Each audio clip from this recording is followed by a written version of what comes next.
শুরু করেছি, প্রায় 50 দিন হয়ে গেছে। আমি মানুষের সাথে কথা বলছি, বুঝাচ্ছি কেন আমি নির্বাচনে এসেছি। কিন্তু আজকে আমি যাদের সামনে দাঁড়িয়ে কথা বলছি তাদেরকে আমি কেন নির্বাচনে দাঁড়িয়েছি এই কথা বুঝাবো, এই সাধ্য আমার নাই।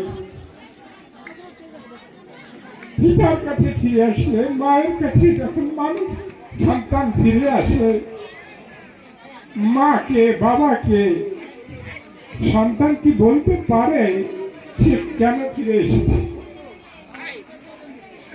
বক্তৃতা বাইরে দেওয়া যায়, বক্তৃতা পিতার কাছে ফিরে এসে, মায়ের কাছে ফিরে এসে বক্তৃতা দেওয়া যায় না। আমি তাই বক্তৃতা করব না।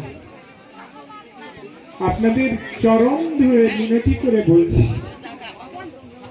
রাজনীতি করার ইচ্ছা আমার ছিল না, রাজনীতি আমি বুঝি, কিন্তু রাজনীতি করব এরকম ভাবনা আমার ছিল না। যদি সেই ভাবনা থাকতো তাহলে অনেক আগে নির্বাচনে দাঁড়াতে পারতাম। এই 50 ঊর্ধ্ব বয়সে এসে নির্বাচনে দাঁড়াতাম না। আমি প্রথমেই যেটা বলতে চাই, এই প্রায় 50 দিন আমি মাঠে ঘাটে ঘুরছি। ঠাকুরের কি অপার করুণা যে আমার শরীরটা এখনো খারাপ হয়নি, আমার কণ্ঠটা এখনো রুদ্ধ হয়নি, গলাটা ভেঙে যায়নি। আমি জানি না আমি কি স্বীকৃতি করেছিলাম, তবে আমার একটা বিশ্বাস আছে, এই জনপদের মানুষ, এই অঞ্চলের মানুষ অনেক অনেক ভালো কাজ করেছেন। হরিচাঁদ ঠাকুর যখন নেতৃত্ব দিয়েছেন তখন অনেক ভালো কাজ করেছেন। গুরুচাঁদ ঠাকুর যখন নেতৃত্ব দিয়েছেন তখন অনেক ভালো কাজ করেছেন। সর্বশেষ আমাদের একেবারে স্মরণে আছে সকলের, যেটা বীরেন্দ্রনাথ বিশ্বাস, তিনি কিছু ভালো কাজের উদ্যোগ নিয়েছেন। সেই কাজের সাথে এই অঞ্চলের মানুষ, এই অঞ্চলের প্রতিটি মানুষের কাছে, প্রতিটি মানুষকে দেখলে, প্রতিটি মানুষকে ছুলে আমার মনে হয় আমি বীরেন বিশ্বাসকে ছুঁচ্ছি, তার পরশ পাচ্ছি।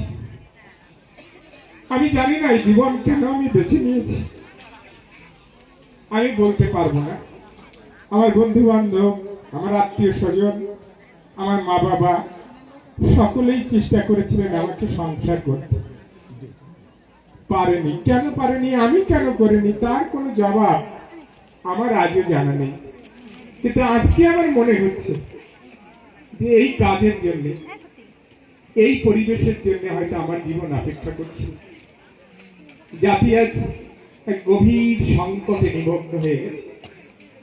এই সংকট এমন সংকট যে সেই সংকট, ধরেন 1971 সালে আমাদের সামনে বিপদ ছিল, সংকট ছিল, কিন্তু আমাদের আশা ছিল যে সেই সংকট থেকে মুক্তি পাবো আমরা, সেই বিশ্বাস ছিল আমাদের।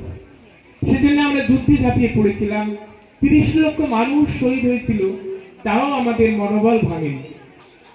2 লক্ষ মা বোন ইজ্জত হারিয়েছিল, তাও কেউ মনোবল হারায়নি। 1 কোটি মানুষ দেশ ছেড়ে চলে গিয়েছিল, শরণার্থী হয়েছিল, কিন্তু তারপরেও সকলের মনে বিশ্বাস ছিল যে আমরা এই দেশকে স্বাধীন করব, এই দেশ আবার আমরা ফিরে পাব। কিন্তু এ কোন সংকট, যে সংকটে সকলে বলছে যে এই পথ কোথায়, মুক্তি কোথায়? এই সংকট থেকে এই বাংলাদেশকে, এই 18 কোটি মানুষকে কে মুক্তির পথ দেখাবে?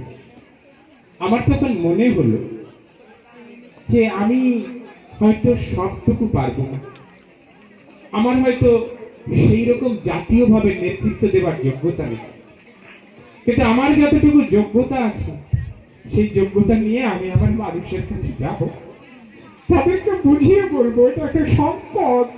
এই সংকট থেকে মুক্তি পেতে হলে আমাদের এক হতে হবে, আমাদের ঐক্যবদ্ধ হতে হবে। এইভাবে একে অপরের বিচ্ছিন্ন হয়ে গেলে আমরা আরো সংকটে নিপতিত হব। আমার তাই মনে হয়েছে আমার একটা উপলক্ষ তৈরি করার দরকার। সেই উপলক্ষ আমি আপনাদের সামনে তৈরি করেছি। আমি জানি না আমি কি ভুল করেছি কি ঠিক করেছি, আমি জানি না আমি সমাজের সামনে কোনো বিপদ উপস্থিত করেছি কিনা, কিন্তু আপনাদের সন্তান হিসেবে আপনারা আমাকে বিশ্বাস করতে পারেন যে আমি এই সমাজের অমঙ্গল চাই না, এই সমাজের